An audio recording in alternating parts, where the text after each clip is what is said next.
যে দুনিয়াতে যে ব্যক্তি শয়তান মানুষ শয়তান, তার সাথে জিন শয়তানের যোগাযোগ থাকে। বিশ্বাস করেন না? দুনিয়াতে যে ব্যক্তি মানুষ শয়তান, তার সাথে জিন শয়তানের যোগাযোগ থাকে। একটা হাদিসে এমনও পড়েছিলাম আমরা স্টুডেন্ট লাইফে, আল্লাহ রাব্বুল আলামিন যখন কোনো আদেশ নাজিল করেন তখন ফেরেশতারা সেটা নিয়ে ডিসকাস করতে থাকেন আসমানে, এবং জিন জাতি প্রথম আসমানের কিনারা পর্যন্ত পৌঁছে যায় এবং সেখানে গিয়ে কানে শ্রবণ করার চেষ্টা করে কি নিয়ে আলোচনা করা হচ্ছে। যদি কোনো একটা সংবাদ তাদের কান পর্যন্ত চলে আসে, তাদেরকে বিতাড়িত করার জন্য আল্লাহ রাব্বুল আলামিন উল্কাপিণ্ড ছোড়েন। ওখানকার ফেরেশতারা আছেন, তারা অগ্নিশিখা নির্বাপন করেন। সূরা সফফাতের প্রথম দিকে পড়ে দেখবেন।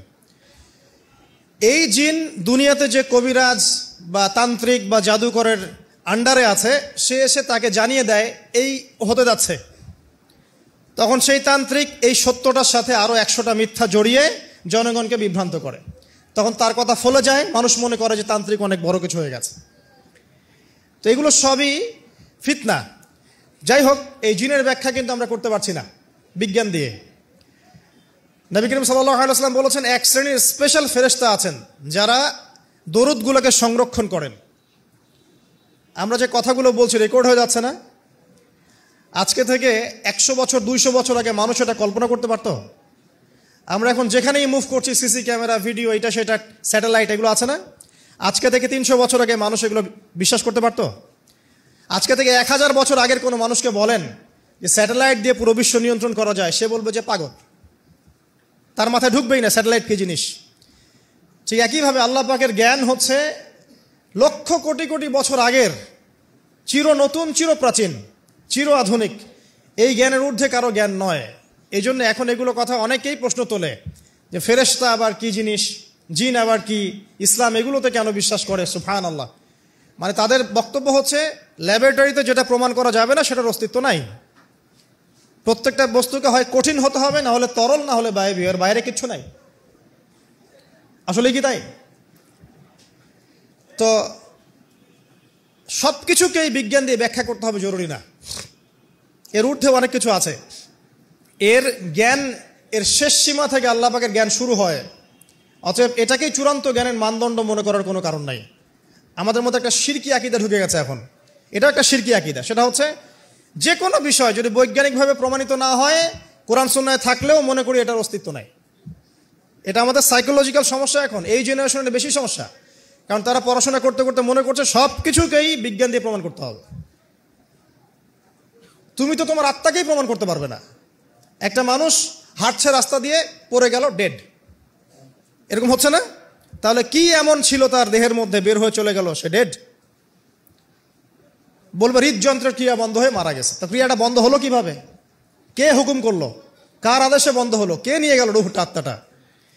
তো এগুলো তো ব্যাখ্যা করতে পারবে না। সো এই কনসেপ্ট থেকে বের হয়ে আসতে হবে যে প্রত্যেকটা বিষয় বিজ্ঞান দিয়ে প্রমাণ হলে পরেই বিশ্বাস করব, না হলে করব না। এটা ঠিক নয়। কোরআন এবং সুন্নাহ যা আছে এটা চূড়ান্ত। এর বাইরে যা আছে এটা যদি কোরআন সুন্নাহর সাথে মিলে যায় আমরা গ্রহণ করব, কোনো সমস্যা নাই। কিন্তু না মিললে আমরা কোশ্চিন কালো সেটা মানতে রাজি নই। আসুন, নবী করিম সাল্লাল্লাহু আলাইহি ওয়াসাল্লাম বলেছেন এক শ্রেণীর স্পেশাল ফেরেশতা আছেন, মালায়েকা, নূরের তৈরি, আলোর তৈরি, আলো দিয়ে তৈরি, নূর দিয়ে তৈরি, যারা নিঃসন্দেহে আলোর বেগের চেয়ে বেশি বেগে ভ্রমণ করতে পারেন, নিঃসন্দেহে। আচ্ছা, তো তারা স্পেশালি এই দরুদগুলোকে সংগ্রহ করেন। দরুদ এবং সালাম এটাকে সংগ্রহ করেন, করে নবী সাল্লাল্লাহু আলাইহি ওয়াসাল্লাম পর্যন্ত পৌঁছে দেন।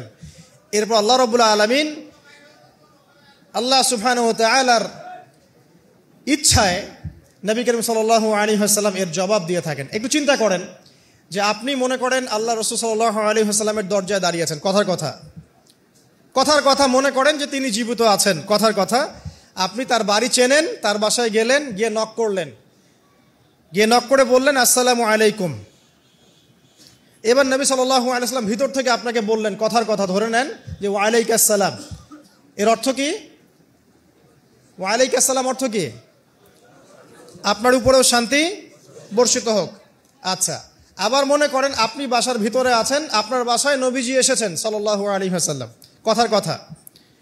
এবার তিনি আপনার দরজায় নক করছেন, নক করে বলছেন আসসালামু আলাইক, তোমার উপর শান্তি বর্ষিত হোক।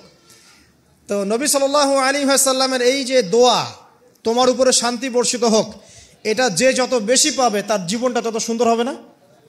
অতএব যে ব্যক্তি যত বেশি দরুদ পাঠ করবে, যত বেশি সালাত প্রদান করবে নবী সাল্লাল্লাহু আলাইহি ওয়াসাল্লামকে, ইনশাআল্লাহ তাআলা সে সচ্ছল হবে, টেনশন ফ্রি থাকবে, সুখে শান্তিতে পৃথিবীতে বসবাস করবে ইনশাআল্লাহ।